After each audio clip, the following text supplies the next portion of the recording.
The room went dead silent. Every guest, every fork, every whisper, gone. My husband stood at the microphone, adjusted his tie, and said, "Before we toast the happy couple, I think everyone here deserves to know exactly what kind of person they're celebrating tonight." His sister's face turned white, and for the first time in 2 years, she had absolutely nothing to say. My sister-in-law-to-be was cruel to me behind closed doors, so on her wedding day, my husband made sure she regretted it. My name is Jolene, and I need you to understand something before I tell you this story. I am not a confrontational person. I never have been. I grew up in a household where you kept your head down, did your work, and never made a scene. That's how I was wired. Quiet, polite, accommodating to a fault. And for 2 years, a woman named Bianca used every single one of those qualities against me. I met my husband, Nolan, at a friend's barbecue. He was the kind of man who made you feel like the only person in the room. Warm eyes, easy laugh, genuinely interested in everything you had to say. We talked for 3 hours that first day, and by the end of it, I knew something had shifted in my life. We dated for a year before I met his family. His parents, Estelle and Frank, were wonderful. Welcoming, kind, the type of people who made you a plate before you even sat down. His older brother, Mitchell, was quiet but friendly. We got along fine. And then there was Bianca. Bianca was Mitchell's fiancée. She'd been with him for about 4 years by the time I came into the picture, and she had firmly established herself as the golden girl of the family. She organized every holiday dinner. She remembered every birthday. She bought Estelle flowers just because. She was charming, polished, and everyone adored her. Everyone. The first time we met was at a family dinner. She hugged me, told me I was gorgeous, and said, "Oh my God, Nolan finally found someone with a brain." We were getting worried. Everyone laughed. I laughed too. But later that evening, when the others were in the living room watching a game, Bianca followed me into the kitchen. I was rinsing dishes, just trying to be helpful, and she leaned against the counter and looked at me like she was sizing up something she might return to the store. "So," she said, "how long do you think this is going to last?" I looked up. "Excuse me?" "You and Nolan. I'm just curious. He tends to cycle through girlfriends pretty fast. No offense." "We've been together a year." That's about his limit." She smiled, patted my arm, and walked out. I stood there with wet hands and a sinking feeling in my chest. Some people don't attack you with fists or shouting. They attack you with whispers, with timing, with a smile that says, "I just destroyed you and no one else even noticed." And the cruelest part is, they're counting on your silence to keep their secrets safe. I told myself I'd misread it. Maybe she was joking. Maybe that was just her sense of humor. But over the next few months, a pattern started forming that was impossible to ignore. It only happened when no one else was listening. At a birthday party for Estelle, Bianca found me alone in the hallway and said, "That dress is brave. I could never pull off something that cheap-looking, but you make it work somehow." At a holiday gathering, while I was helping set the table, she whispered, "You put the forks on the wrong side. Didn't your mother teach you anything?" "Oh, wait. Nolan mentioned your family situation. Never mind." My family situation. My mother had passed away when I was 16. Nolan had told Mitchell in confidence, and apparently it had trickled down to Bianca, who now wielded it like a blade. At a barbecue a month later, she cornered me by the drink cooler while everyone else was out back. You know, I see the way you look at Estelle sometimes, like you're trying to adopt her as a replacement mom. It's kind of sad, honestly, but also a little pathetic. I didn't respond. I just picked up the drinks I'd come for and walked back outside with a smile glued to my face. Another time, she caught me in the upstairs hallway during a game night. Everyone else was downstairs laughing, and she stopped me on the landing and said, "Has Nolan told you about his ex, Vivian?" She was really something. Tall, confident, great career. They almost got engaged, you know. Sometimes I wonder if he's settled. She shrugged. But you're nice. Nice counts for something, I guess. Every comment was surgical, precise, always delivered when there were no witnesses, always wrapped in plausible deniability. If I ever repeated what she said, it would sound petty, exaggerated, like I was the problem. And she knew it. I started dreading family events. I'd get a knot in my stomach days before, knowing she'd find a moment, a corner, a hallway, where she could chip away at me. I smiled through every gathering, but inside, I was shrinking. Nolan noticed something was off. Of course he did. He paid attention. "You okay?" he asked one night after we got home from dinner at his parents' place. "You seemed quiet tonight." "I'm fine, just tired." "Joe, talk to me." I hesitated. I'd been holding this in for months because I was terrified of what would happen if I said it out loud. What if he didn't believe me? What if he thought I was being dramatic? What if it caused a rift in his family and he resented me for it? But that night, something cracked. Maybe it was the comment Bianca had made earlier. She'd caught me in the bathroom and said, "You know Estelle thinks you're too plain for Nolan, right? She just doesn't say it because she feels sorry for you." It wasn't true. I knew it probably wasn't true.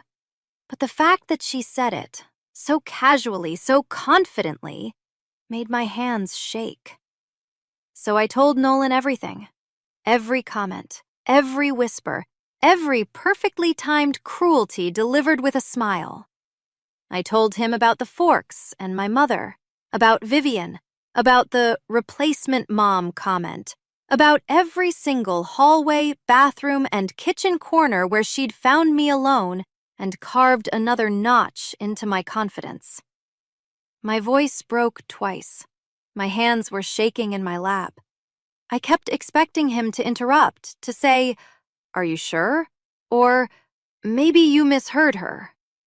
But he didn't. He just sat there, jaw tightening with every word, his knuckles going white around the edge of the couch cushion. When I finished, the apartment was so quiet, I could hear the kitchen faucet dripping. He said, "How long?" "Since the beginning." "Why didn't you tell me sooner?" "Because I was scared you wouldn't believe me. Because she's so good at this, Nolan. In front of everyone, she's perfect. She's the one who brings flowers. She's the one who remembers birthdays. Who would believe me over her?" He reached across the couch and took both of my hands. "I believe you. Every word. And I'm sorry. I'm so sorry. You carried this alone." The moment someone truly believes you, not questions you, not minimizes you, not asks what you did to provoke it, is the moment you realize how heavy the silence was. You don't even know you've been drowning until someone finally pulls you above the surface. Nolan didn't blow up. He didn't confront Bianca that night. He said, "Let me handle this my way. Trust me." I did trust him, but I also didn't know what he meant, and honestly, part of me was nervous. I didn't want a family war. I just wanted it to stop. Weeks went by. Mitchell and Bianca's wedding was approaching fast. It was the event the entire family had been revolving around for months. Bianca was in full bride mode, and if anything, her behavior toward me got worse. She seemed to sense that her window of dominance was closing, so she doubled down. At the dress fitting for the wedding party, Bianca had reluctantly included me as a bridesmaid at Mitchell's insistence. She pulled me aside and said, "Try not to stand out too much in the photos. This is my day. The last thing I need is someone drawing attention for the wrong reasons." At the rehearsal dinner, she accidentally seated me at the farthest table from the family, next to people I'd never met. When I mentioned it to her, she said, "Oh no, that was intentional. I thought you'd be more comfortable away from the spotlight. You're so shy." She said it loud enough for two other bridesmaids to hear. They laughed awkwardly. I sat down and said nothing. During the rehearsal itself, she positioned me at the very end of the bridesmaid line, the spot partially hidden behind a column. "It's just logistics," she said when I looked confused. "We need taller girls toward the center for symmetry." I'm 5'7". The bridesmaid next to me was 5'4". I swallowed it. All of it. Because the wedding was 2 days away, and I told myself it would be the last thing I'd have to endure. But Nolan saw. He always saw, and whatever he was planning, he was keeping it close to his chest. All he said was, "The wedding.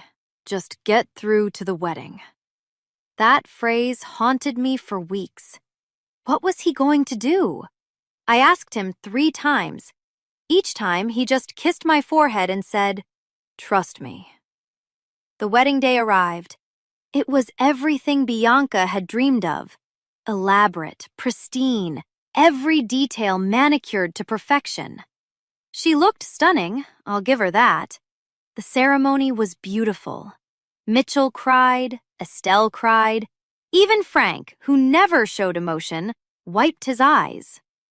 And then came the reception. Cruelty that happens in private survives, because it relies on one thing: the victim's belief that exposure will hurt them more than the abuser. But the truth is a strange thing. It doesn't care about timing or setting. And when it finally comes out, it doesn't whisper. It roars. Dinner was served. Speeches began. Mitchell's best man gave a funny, heartfelt toast. Estelle spoke about her sons and what family meant to her. Then it was Nolan's turn. He'd been asked to give a short toast as the groom's brother. Bianca had approved his name on the program. She probably assumed he'd say something generic and forgettable. She assumed wrong. Nolan stood up, straightened his jacket, and took the microphone. He smiled at the room, thanked everyone for being there, and then said, "I want to talk about what family means. Real family. Not the kind that performs for an audience, but the kind that shows up when nobody's watching." The room nodded. People smiled. Bianca smiled too, sipping her champagne. "When I met Jolene," he continued, "I knew she was the one. Not because she was perfect, but because she was kind. Genuinely, deeply kind. The kind of kind that doesn't need an audience." He paused. "But over the past 2 years, I've watched that kindness be tested. I've watched someone in this family, someone sitting at this very head table, take advantage of my wife's gentleness. Deliberately, repeatedly, behind closed doors." The room shifted. Murmurs rippled through the tables. Bianca's smile froze. "I've heard every comment, every whisper, every cruel word disguised as a joke. Comments about her appearance, about her family, about her worth. All said in private, where no one could hear. All designed to make her feel like she didn't belong." Bianca set down her glass. Her eyes locked onto Nolan with a look I'd never seen before. Pure, undiluted panic. "I'm not going to name names," Nolan said. "I don't need to. The person who did this knows exactly who they are. And so does everyone at this table who's ever wondered why Jolene seemed so quiet at family dinners. She wasn't shy. She was surviving." He turned and looked directly at Bianca. The entire room followed his gaze. There was nowhere to hide. "I stood up here tonight because my wife spent 2 years protecting this family from an ugly truth. She swallowed every insult to keep the peace. She cried in private so no one else would be uncomfortable. And I refuse, I absolutely refuse, to let that go unacknowledged." He raised his glass. "To Jolene, the strongest person I know. And to this family. May we all be brave enough to love people the same way in private as we do in public." The room was dead silent for 3 full seconds. Then Estelle stood up and started clapping. Frank followed. Then the rest of the table. Then half the room. Bianca sat frozen. Mitchell leaned over and whispered something to her. I couldn't hear it, but I saw her face crumble. Not with sadness, with the realization that the mask she'd worn for years had just been ripped off in front of every person she'd ever tried to impress. She didn't make a scene. She couldn't. Not there. Not in front of 200 people who had just witnessed her husband's brother call her out without ever saying her name. The genius of it was that Nolan never accused her directly. He never said her name.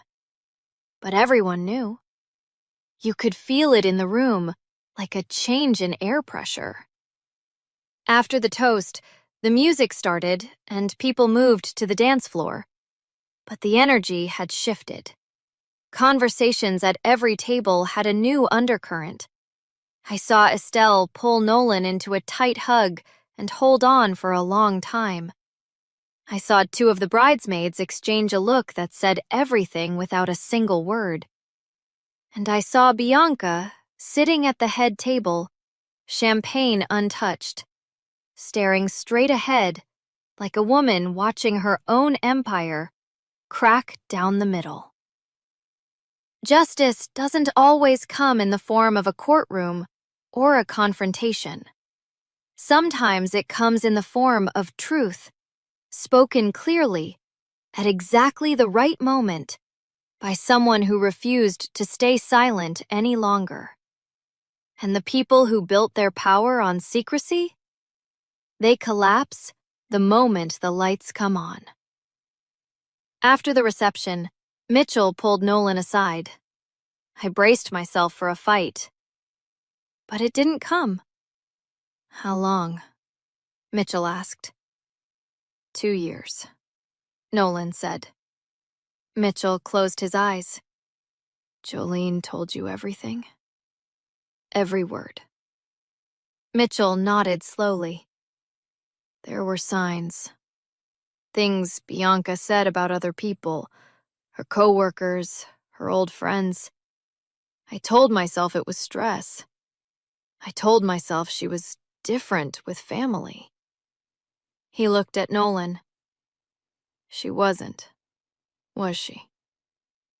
"No, she wasn't." Mitchell didn't yell.